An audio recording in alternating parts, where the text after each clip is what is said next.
Hello, so some things I learned from today and just what I learned from the class overall.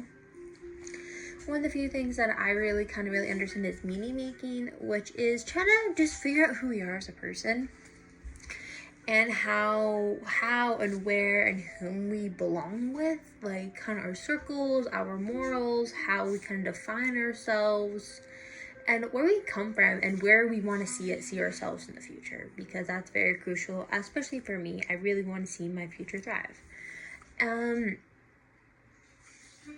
I also something else I also remember learning was the level of cognition. It is because it is the level of thinking and what you're going to be doing, what you're going to be thinking about, and the content.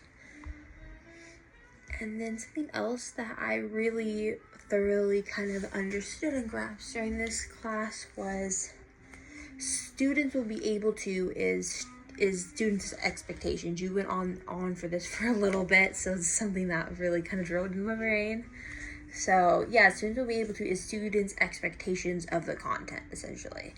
And then last thing is the learning objective is both the outcome and or the roadmap, which is kind of just a layout of what the lesson will be, essentially, I guess. And one kind of, problem area, I was having throughout this whole thing when we were doing mostly the body of the lesson learning objective breakdowns, is on the part where it was like analysis of the content. Okay, what do you already know? So it was just kind of hard for me to like really dissect the objectives. I know I really need to work on person as a future teacher.